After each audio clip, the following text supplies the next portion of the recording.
am Thomas, all is well. Woodlawn Cemetery, Bronx, New York, paying our respects. Famous musician. Let's continue in the words of the great Adam of the Woo. Join me. Shall you? Rest in peace, Adam.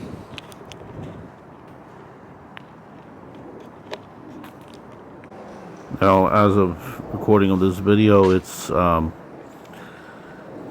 before New Year's on 2025. So this would be the Garden Conservatory Mausoleum, and we're paying our respects to Ace Frehley, a musical legend, and his stone was just put in recently, engraved recently, and just so you know, his parents are the rumor is that his parents are buried next to him or in the same. I guess it's open to interpretation, but his parents are buried at a mausoleum in this same cemetery, but it's on the other side of the cemetery. So that's as far as the rumor. I mean, I guess it really comes down to what you define as proximity. But where to begin with a guy like Ace Frehley?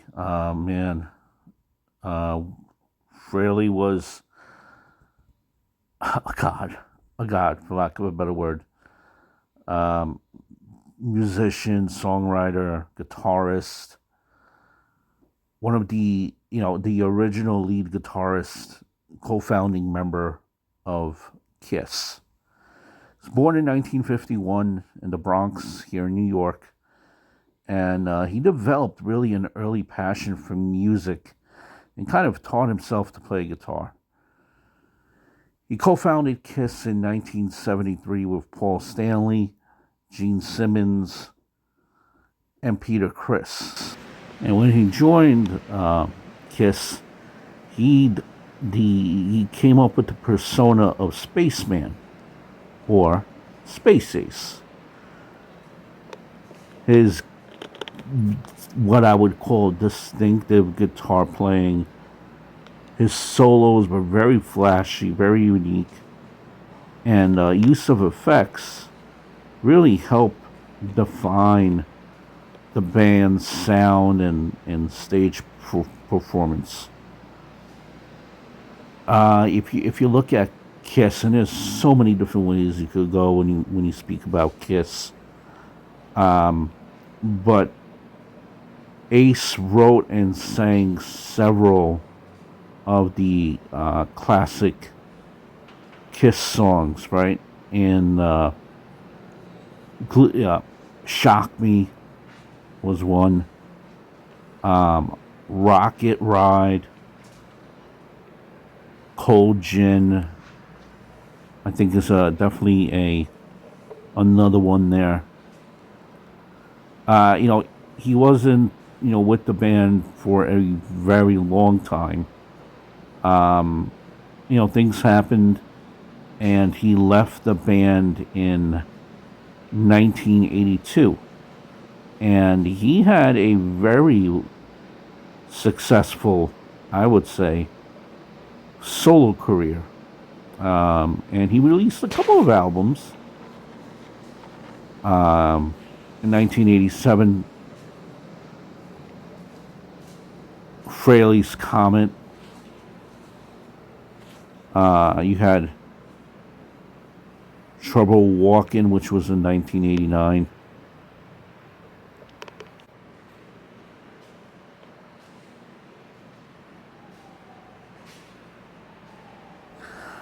When you look at Trouble Walking, for example, I think that kind of showcased his hard rock style, and as well as his technical skill. The band did kind of make up, in a sense, and he did rejoin Kiss quite a few years later in 1996 when they had a reunion tour.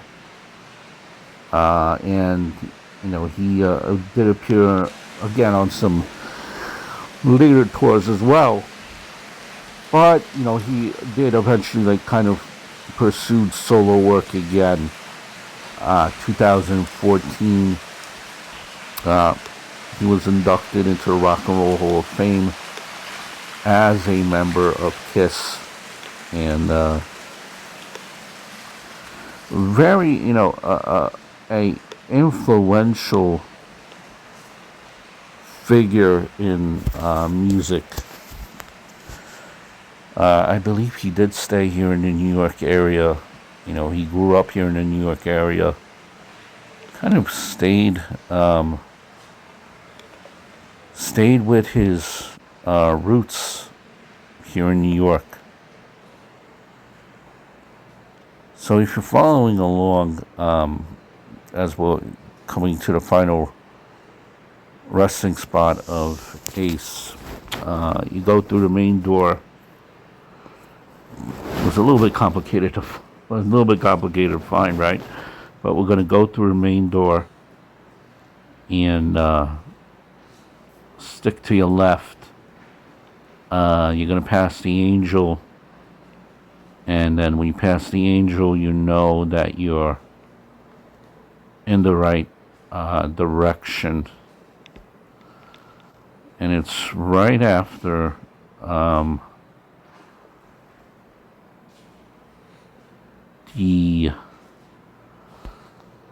it's right after the walls that are.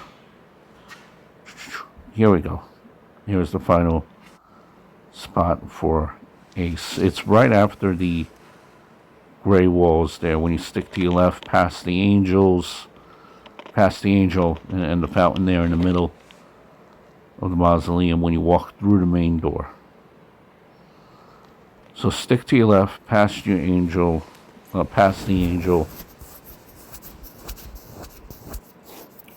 through the main doors. As you can see, fans have already left various tokens and various remembrance of letters already. Spaceman. You see Ace playing card.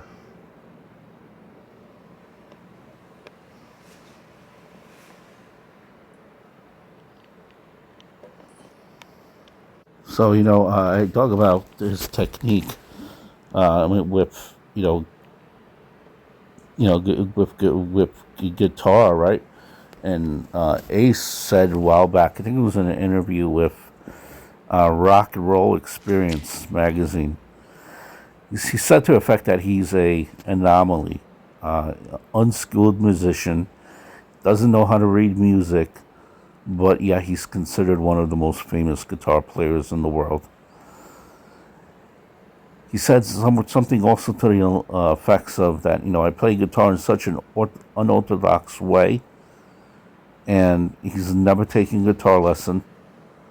One of our assistants brought it to my attention a few months ago. He said that sometimes when I play chords, that his thumb is on the fretted side of the neck, and he has no idea why or how he does it, but he just does.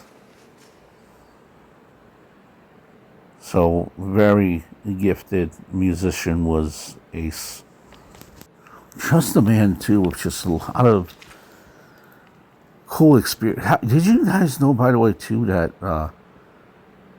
at 18 years old, Ace was a roadie for Jimi Hendrix.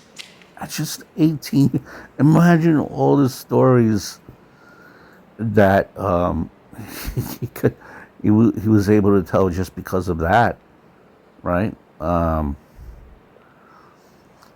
Good athlete too. Football injury ended his playing career, and he loved watching the Who and Cream when they played New York, and it kind of, like he said, that it confirmed his love of music, which he said saved him by removing him from gang life, right? So once his injury, like, he kind of really keened in on music.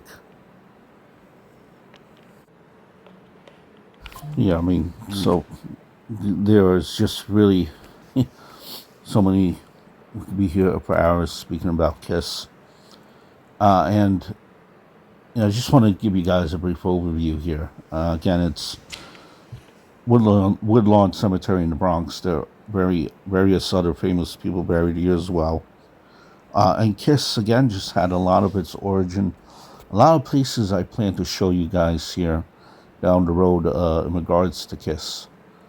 A lot of them grew up in the area here. There's actually a place where they had, I think, their first performance together. It was a place called, what did I say, like the first like kind of concert gig, Popcorn, down in Woodside, which is cool. Cool thing I could show you guys as well. So, stick around for a lot of these videos. But they'll be out on the channel. But, rest in peace to Paul. That's going to do it for today's vlog. Rest in peace to a musical legend. Hope all is well.